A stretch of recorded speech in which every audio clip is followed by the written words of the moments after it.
Solan to honourable टांग sect के इस एपिसोड की स्टार्टिंग में यह कहता है कि तो आपके कहने का मतलब ये है कि अगर हम आपके बिना इजाजत के यहाँ से जाते तो यहाँ पे जितने भी सोल बीस्ट हैं वो सभी ही हमारे ऊपर अटैक करना शुरू कर देते। ये चीज तो वाकई में काफी ज्यादा डरावनी है और हर एक मोड़ पे 1 lakh year old soul beast हमारा इंतजार कर रहा होगा। यहाँ तक कि यहाँ से बाहर जाने के बारे में तो सोचना भी नामुमकिन सा लग रहा है। और वांग की रियाओ की तरफ देखते हुए मन में कहती है कि इसकी चॉइस ने सच में हम दोनों को ही बचा लिया है। और यह कहता है कि सीनियर मेरा अगला टेस्ट क्या है। तो ये फ्लावर नाराज होते हुए कहती है कि तुम मेरा शुक्रिया अदा नहीं कर रहे हो जो मैंने तुम्हें full moon piercing autumn dew potion दिया था उसके लिए। और यहाँ पे जितनी भी मेरे पास इमोर्टल हर्ब है वो उन सभी में सबसे ज्यादा सुटेबल थी तुम्हारे लिए। और अगर मैंने तुम्हें कुछ और दिया होता तो तुम वाकई में काफी ज्यादा सफर करते। और यह मन में कहता है कि मेरे दिल के पास अभी तो सिर्फ थोड़ी सी गर्मी और जलन महसूस हो रही है। और फिर ये इस फ्लावर को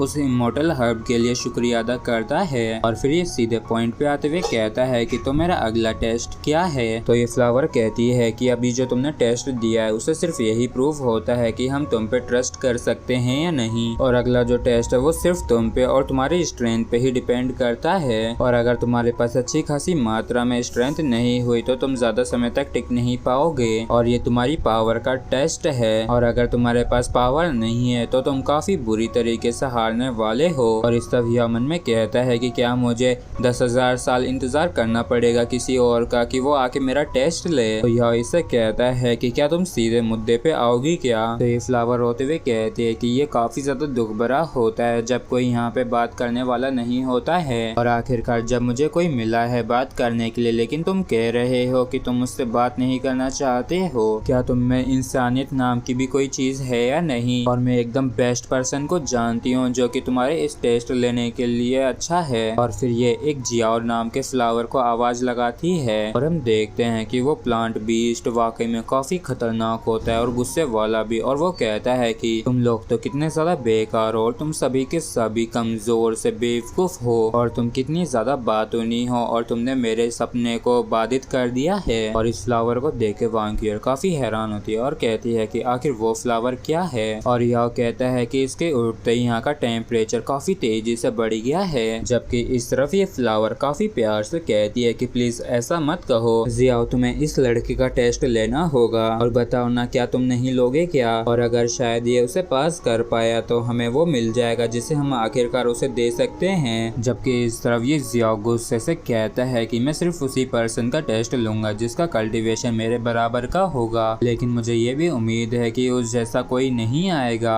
तो ये फ्लावर इससे कहती है कि आखिर ये तुम क्या कह रहे हो क्योंकि ये चीज हमारे कोई भी मतलब की नहीं है। और अगर उसने हमारी मदद नहीं की होती तो उस साल हम मर चुके होते। और अगर तुम ये नहीं करना चाहते हो तो यहाँ पे स्टार एनएस भी है जो ऐसा कर सकता है। और इस चीज को सुन के जियाओ काफी चौंक जाता है और ये गुस्से से भड़कते हुए कहता है कि आखिर तुम ये क्या बेकार की बकवास कर रही हो और क्या तुम ये कहना चाहती हो कि मैं स्टार एनिस जितना बिल्कुल भी अच्छा नहीं हूँ। और फिर ये काफी गुस्से से अपनी पावर को रिलीज करने लगता है और ये कहता है कि चलो अब तुम यहाँ पे आओ और मैं तुम्हें सिखाता हूँ कि असली स्ट्रेंथ क्या होती है। और जियाओ के इस रौद्र रूप को देख के यह भी काफी हैरान होता है। जबकि ये फ्लावर कहती है कि चलो फिर ठीक है अब तुम जाओ। उसका नाम ब्लेसिंग सनफ्लेयर है और ये भी एक इमोर्टल हर्ब है जो कि इवॉल्व हुई है और इसका भी cultivation level 1 lakh year old का है, इसलिए इसकी लिक्विड फ्लेम से बच के रहना। जबकि इस तरफ यह मन में कहता है कि वैसे तो मैं मरने से नहीं डरता हूँ लेकिन तब भी ये कुछ ज्यादा ही हो जाएगा।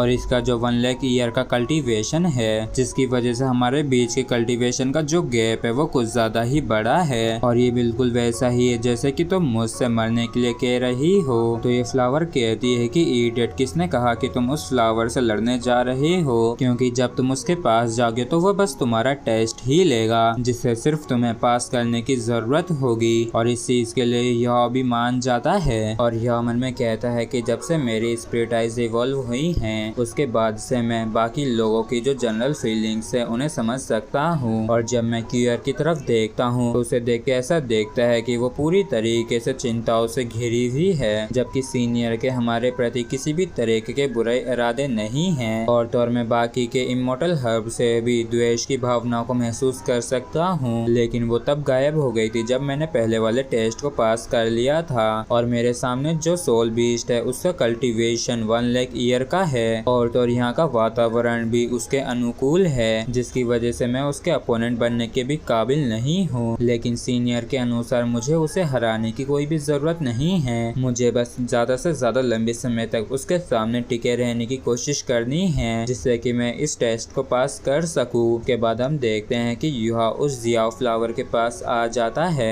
जहाँ पे वाकई में काफी ज्यादा गर्मी होती है जो युहा को भी महसूस हो रही होती है। तो युहा कहता है कि यहाँ पे तो कुछ ज्यादा ही गर्मी है और इतनी ज्यादा गर्मी से अपने आप को बचाने के लिए युहा आइस जेट एम्प्रेस स्कॉर्पियन की बॉडी को इस्तेमाल करता है जिससे कि यहाँ के आसपास की ज्यादा गर्मी से बच जाता है। और ये फ्लावर कहता है कि ओह तो तुम्हारे पास एब्सोल्यूट आइस है और अब कोई हैरानी नहीं हो रही है कि क्यों उसने मुझसे ही तुम्हारा टेस्ट लेने के लिए क्यों कहा। और लड़के चलो देखते हैं कि तुम्हारी एब्सोल्यूट आइस ज्यादा पावरफुल है या फिर मेरी फायर। जिसके बाद ये फ्लावर अपनी पावर को एक लावा के ऊपर डालता है और इसकी पावर की वजह से ये लावा हवा में इकट्ठा होने लगता है। और जियाओ कहता है कि जिससे तुम्हारा सामना होने वाला है वो एब्सोल्यूट फायर है जो कि तुम्हारी एब्सोल्यूट आइस के बराबर है। और तो आसपास के माहौल से भी मुझे काफी एडवांटेज मिलेंगे, लेकिन इतने एडवांटेजेस के बाद भी अगर तुम इसे हरा देते हो तो तुम इस टेस्ट को पास कर लोगे। यह कहता है कि सीनियर क्या आपको ये अनफेयर नहीं दिखता है क्योंकि हमारे जो स्ट्रेंथ का लेवल है वो बिल्कुल भी सेम नहीं है, इसलिए जो आपके एब्सोल्यूट फायर की जो पावर है वो आपके कल्टीवेशन बेस के हिसाब से है। जबकि इस तरफ जियाओ युहा की बातों को पूरी तरीके से इग्नोर करते हुए कहता है कि और तो और तुम इस फील्ड को भी छोड़ के नहीं जा सकते हो